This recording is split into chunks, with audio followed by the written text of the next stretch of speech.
Good morning, everybody. Welcome to our weekly review of the Daf Yomi. I'm Rachel Scheinerman. I work for My Jewish Learning and edit the Daily Dose. And we are so lucky to be joined this morning by Rabbi Asher Lopatin, who writes for the Dose and also is a regular fixture of our Siyum at the end of every tractate. So, Asher, I'm going to hand it over to you. Okay, thank you, Rachel. Wow, we have a lot to cover, and we're just going to review some of it. But I was talking to Dr. Rachel before, and just talking about all the Agadata here, all the stories, and some people love stories that, I don't know, is there a dog story in it? It's like every other animal, and there's turkey, there are chickens, but I don't know, dogs. So, really, there's so much Agadata and stories. And then I'm kind of more a halacha. Give me meaningful law and meaningful things. And so there's a lot here. So let me just review. We're going to review from Kaf Amud Aleph from 20a in Ta'anit. And we'll get you all the way to today's daf of 27, Kaf Zayin, and then give a little preview for the next couple of days, and we'll finish Ta'anit. We have less than a week to finish Masechet Ta'anit, this beautiful Masechet. I'm not going to give you a full spoiler alert, but it ends in a happy way. It ends hopeful and happy. So I do want to say that as our religion is a religion of hope. So, okay, we come into Kaf Amud Aleph 20a with a lot of stories of rain and water, getting it to rain and we find Nakdimon. He wrapped himself in a talus and he prayed. But what's significant here that I really want to point out is he says, Lo lichvodi asiti. I'm not doing it for my own kavod, my own glory, but God, for your sake, you should make it rain.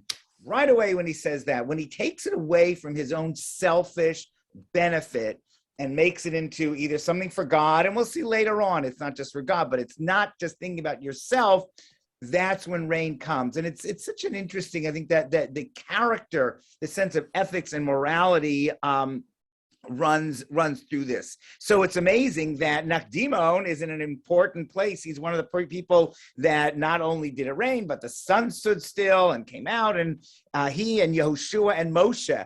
And it's sort of, a little bit of funny, I think, a little joke that, Nakdimon, of course, we understand Yehoshua that made the sun stand, but Moshe, where did Moshe make the sun stand? So, I mean, Moshe's like the big macher, but it's, the Gemara always, is very democratic in some ways. So Nakdimon and Yehoshua understand, Moshe, who knows? But they prove that Moshe did it also.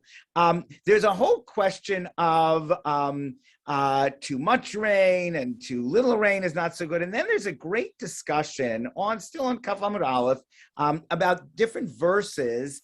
And are they referring to something good or bad? Are they a klala, a curse, or a bracha, or a blessing?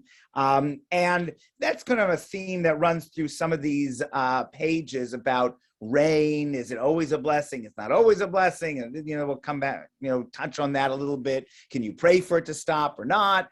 But I love the idea that we have an interpretive tradition. We'll see that a little bit later with Nachum Ish Gamzu, that sometimes it's what you think of it makes it happen. So if you think it's a blessing, sometimes it is a blessing. If you think it's not, it's a curse, then it's a curse. Don't try that at home. It doesn't always work, but it is part of our tradition that there's this interpretive value that's so powerful. Beautiful idea that we got to be like a reed that bends and doesn't break. And then we have this great story as we go to 20b of Rabbi Elazar, Rabbi Shimon meeting the ugly man.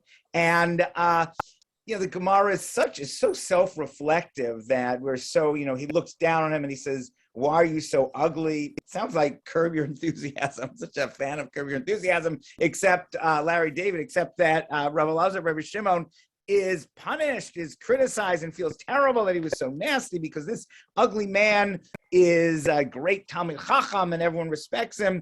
And he actually, this ugly man says, "Don't ask me why don't ask me why I'm ask God. It's God's problem. And then, so anyway, it's really a part of this theme of Ta'anit is complaining to God also. God, why did you make this world the way you did? When do you fast and pray when a city gets destroyed? How bad? What shape was the city in? It's interesting that there was an earthquake in Chile years ago and almost no damage, in New Zealand also. If you build properly, then sometimes even natural disasters, you can really survive, and you have to work on that. So it's not so. There is this idea, but the Gemara even recognized that it was built to be destroyed. The shul I grew up in Berkeley, California, Beth Israel, used to have a sign on it that said, basically, this synagogue will collapse if there's an earthquake. Now they rebuilt it. It's beautiful. It's great. It's safe. But that, if something is meant to fall and it falls anyway. This is kind of the theme. Rabbi Yanai brings it out on 20b.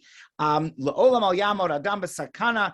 Don't go into a dangerous place and say, I know that a miracle is going to happen for me. So, because either, first of all, Shema ein osin lo nes. I don't know how I find it so funny, but it's kind of funny. Maybe they won't do any miracle for you, and then it won't look good. And then a nice idea, like you don't want to use up all your chips like that, because sometimes it might be that they do a miracle for you, but you're going to lose some of your credit. We always want to ask for a matnat chinam. God, thank God you did that for me, but I don't want to lose any of my points. I'm not using my reward in the world to come. So don't depend on a miracle. Rav Ada bar Ahava talks about this sort of a very old man, kind of this theme that runs through these dapim about character and morality and ethics, that when you, sometimes there is this sense of when you're really doing the right thing and have the right attitude, are not selfish, the rains come, you live a long life.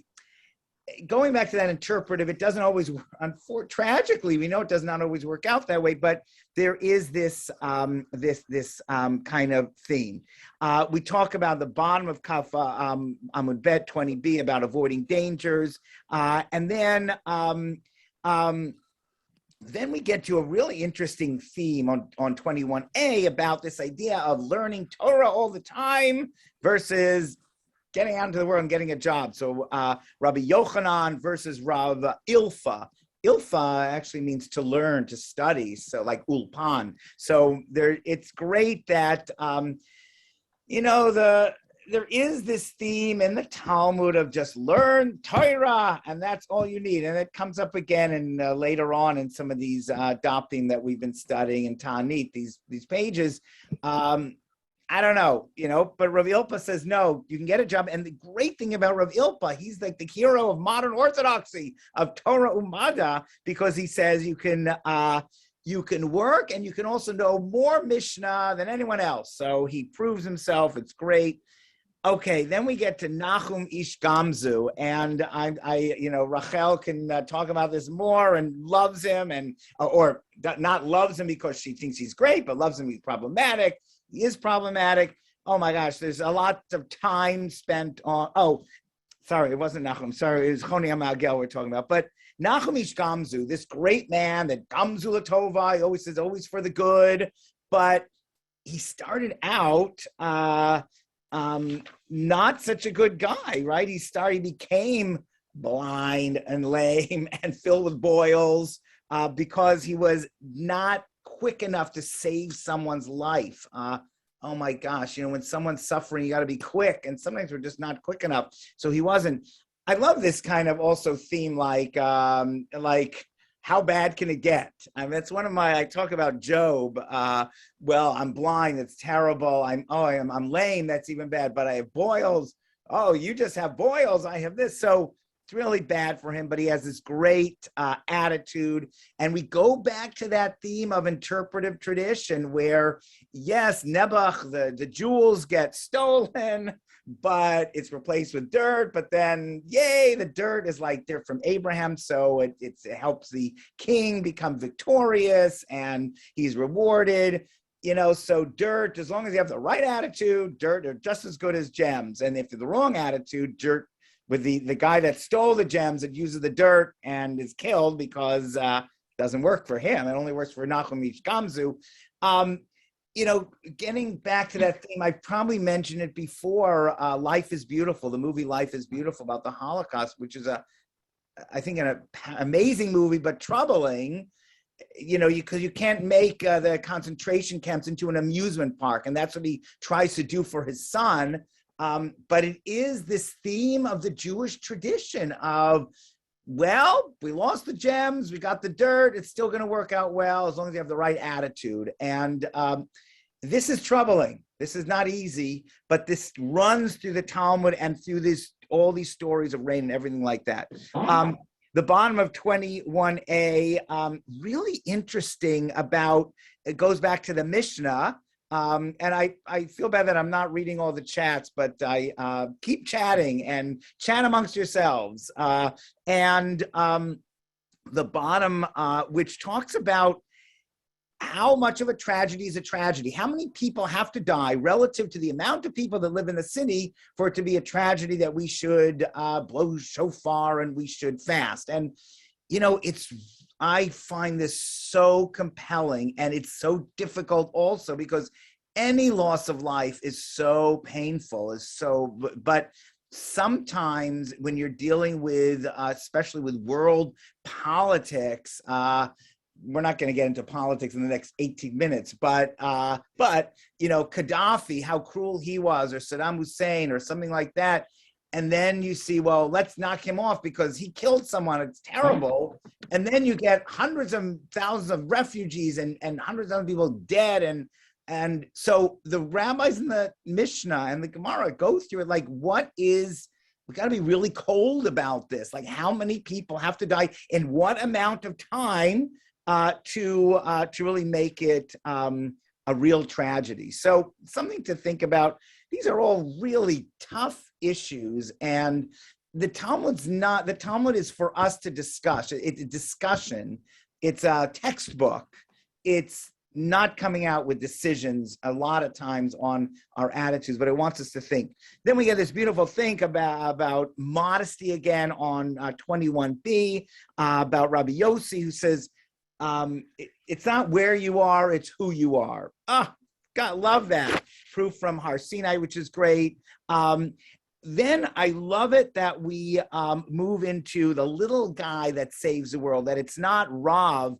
Yeah, Rav didn't have a plague in his neighborhood, but Rav's too big, It's based, sometimes on the little person that really makes a difference. And we'll see this in a little bit regarding women, that suddenly in these last amudim, dapim, these last pages, women take a more prominent role. 22a deals with a little sense of, is this from God or is this a human disaster? Something for us to think about with global warming, always blaming God on these disasters. Well, where was man? Where were human beings? Think about this when we talk about the 10 martyrs on Yom Kippur, where they are going to be punished. It refers to Joseph, which we're reading in the Torah. For the kidnapping of Joseph, the Roman emperor wants to kill all these rabbis, and they go back to the high priest and they say, "Is this like from God or not?" And the high priest says it's from God. So interesting kind of idea. But we have to always think, what can we do as human beings?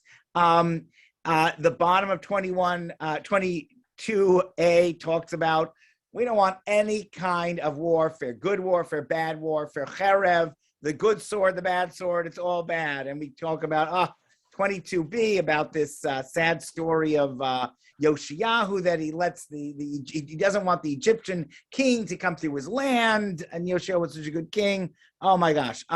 But we continue with this idea. Rabbi Yossi asked this, there's this interesting question in the middle of 22b about, is an individual yachid rashai l'sagef atzmo b'ta'anit?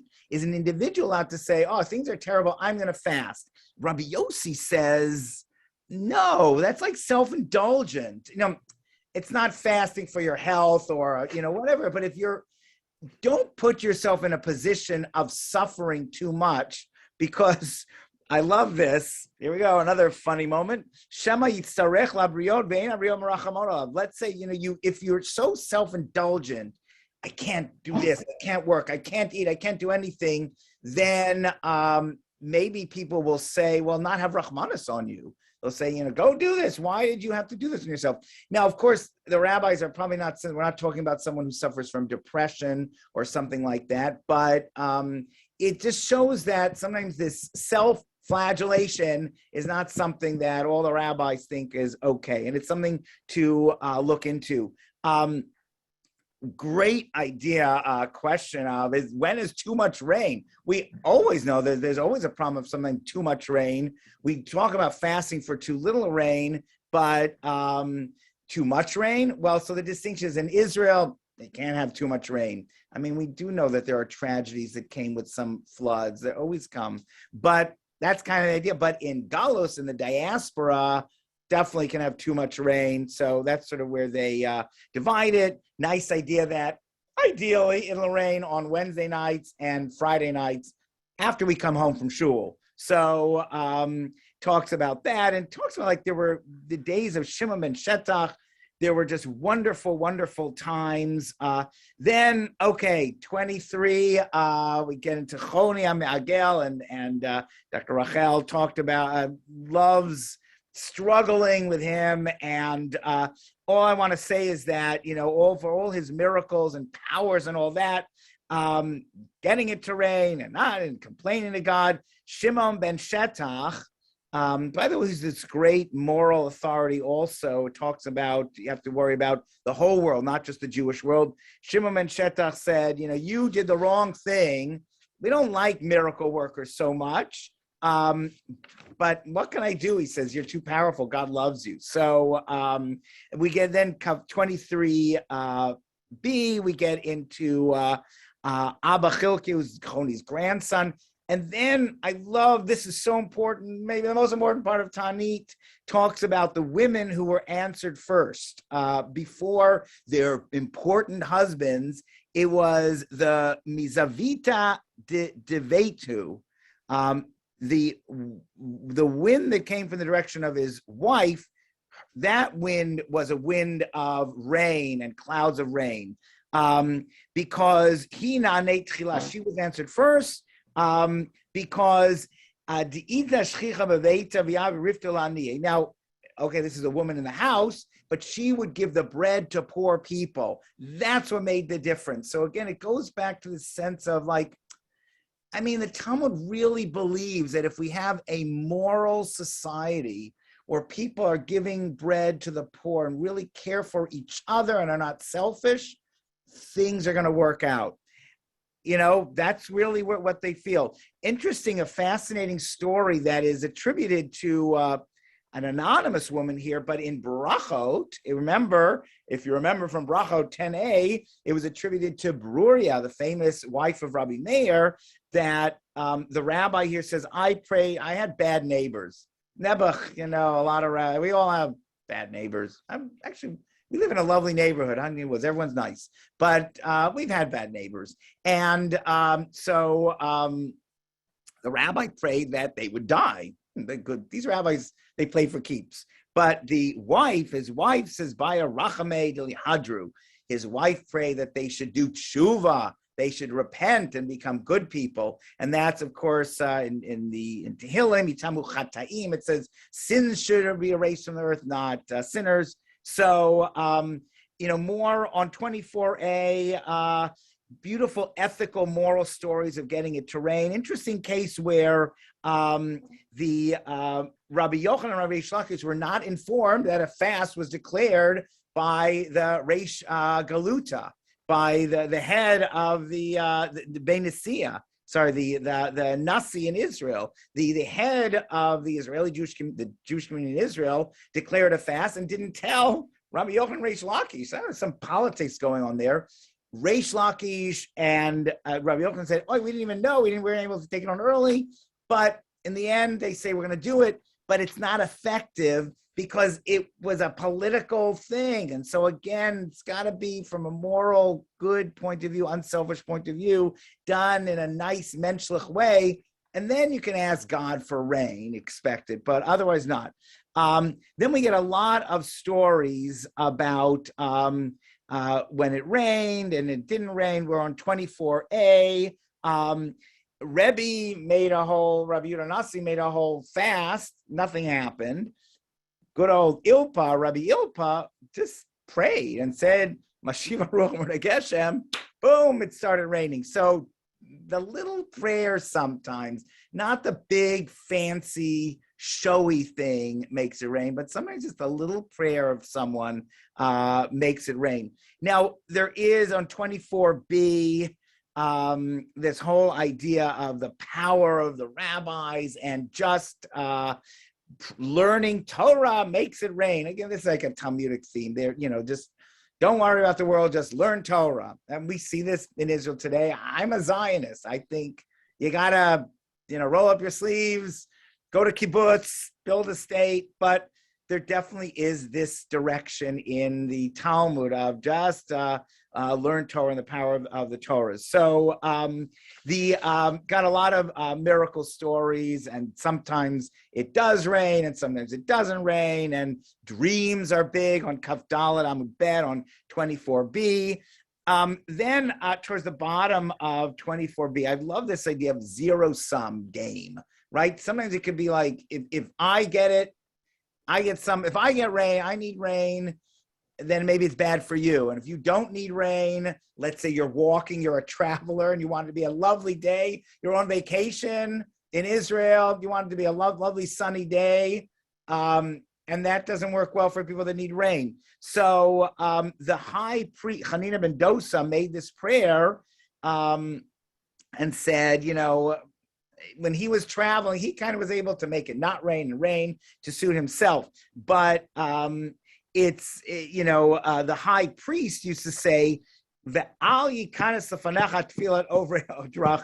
God, don't listen to the people that are walking on the roads, because they're going to say, don't let it rain, but we need rain. I don't know if you're God, good luck, God, because it's not easy to work everything out. But more Hanina ben Dosa stories, it's a combination of brilliance and God's help, and there's sheep and there's chickens and all sorts of things. Rabbi Chia bar Lulaini, the bottom of 25a, talks about the difference between an erez, a cedar tree, and a palm tree, a date tree. And basically the idea is that we want to be strong, we want to be resilient like a cedar tree, but have fruit, bear fruit like a date tree. Then the middle of 25b, whoa, Rabbi Akiva, Vinu Malkeinu. I love it. When we're saying prayers today in 2021, that were there, Rabbi Akiva was saying nearly 2,000 years ago, Avinu Malkeinu, Ein lanu melech el ata. We don't have a king of our father in heaven, king, whatever, ruler. And we say the same things. And again, the idea of not being selfish, of saying it's for God, it's for others, it's not for me.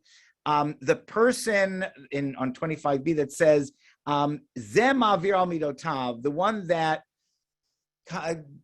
gives up their glory, that's the one that God listens to. So back to ethics and character. Then we had a question of, when do you stop fasting? How much rain is enough rain? And then all sorts of really interesting issues. If you started fasting and then it rained, the difference between dawn, which technically is seen as either 72 minutes before sunrise or 90 minutes before sunrise, and sunrise, and then noon, and then all these different cutoff times. Going from the, love this, bottom of 25b to top of 26a. When do you say Hallel? When you praise the Lord? And the psak is Rav Shmuel agree, Ein omrim Hallel elal nefesh seveya v'keres maleha.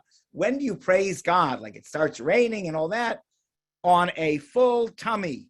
when you're happy and you know it, then clap your hands. So when you're full, when you've had enough food, then you say halal. The truth is, in shul, I don't know, I get hungry in shul a lot, and we say halal before we eat usually, but maybe we follow like the Bnei Machoza. The Bnei Machoza, an area, used to have to say halal before they ate because they would drink too much and become drunk. So, okay, that's always a worry. So got to be careful. 26a, this is yesterday's daf, talks about the Mishnah, talks about Ne'ilah. Ne'ilah does not mean closing of the gates of mercy. It means when they closed, the time that they closed the gates in the temple. And there was still a duchening then, there was still a priestly blessing them.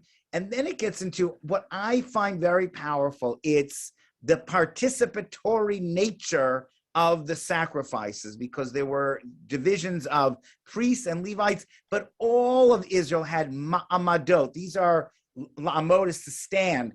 This is in every city that sent delegations of priests and Levites to the temple. In those cities, they would have, when it was their special week to send priests and Levites to the temple, they would say special prayers. There's some old Sidurim that really have these ma'amadot, have all sorts of prayers that were said. And so this is a beautiful idea of like today. I love saying the korbanot. They're in the beginning of the prayer book. They're before the Psukei de Zimra, because I want to feel like I am part of it. And this 26a talks about how important it is that we say this. So we are participants, not just the priests of old and not just the ancient sacrifices, but even today. Then the Mishnah talks about, the fast of Shiva Asar B'Tammuz and the things that happened then, and the fast of Tisha B'Av, the 9th of Av, the sad things that happened then, and all those begins to talk about all the laws that you can't do in the 9 days. It's interesting that a lot of the laws that are accustomed to do for the 9 days that lead up to the 9th of Av were only meant to be Erev Tisha B'Av, the day before Tisha B'Av, or even the meal before, the last meal, like not eating wine or not drinking wine or eating meat, or but like everything. There's halachic creep or minhag creep, meaning that we get stricter and stricter, and it fills up the 9 days. The end of the Mishnah, and it's going to be the end of Masechet Ta'anit, also talk about this great idea of the 15th of Av and on Yom Kippur. These are celebratory days. The women would go out to the field, and again, so the women are leading the way. There's a lot of talk on 26b about not getting drunk and the priests getting drunk. So really, drink responsibly. It's a big issue. Today's daf, which I'm sure you'll learn, but continues to talk about who instituted the different divisions, the different families that would go up to Jerusalem of priests, and then a great machlok, a really interesting machlok, very relevant disagreement today, especially if you're a liberal Jew or non-liberal, Orthodox, whether music in the temple. Of course, they had music in the temple, but music in synagogue. There's an interesting disagreement. Ikar shira b'peh. When we talk about song, is it the main thing with your mouth, or Mar Savar? The other opinion is Ikar shira b'kli. No, you want musical instruments. That's mainly song. The psak, interesting. The halachic ruling is it's with your mouth. So it's just interesting, like in Orthodox and many conservative synagogues, there's no music, no instruments. But, it's interesting. So you got to use that. Now, 27b, you'll get to it today, or if you haven't done already. This is so important. It's 10 o'clock, sorry. Il malay ma'amadot, lo nidkaimu shamayim va'aretz. Without those prayers that were said by the regular Israelites, by the little people in the cities, when their fancy priests and Levites would go up to Jerusalem, but the prayers that were said in the cities at home, without them, heaven and earth would not stand. So we should think about today, even with our own prayers and our own characters and what we do for the world, that makes the world stand. So the rest of the Masechet coming up, interesting, more stuff about 9th of Av and the 17th of Av, and when you can iron and wash and what this and that on these sad days. And again, a happy ending to this Masechet. It's going to be very rewarding. So Rachel, I think we've caught everyone up, and looking forward to the future.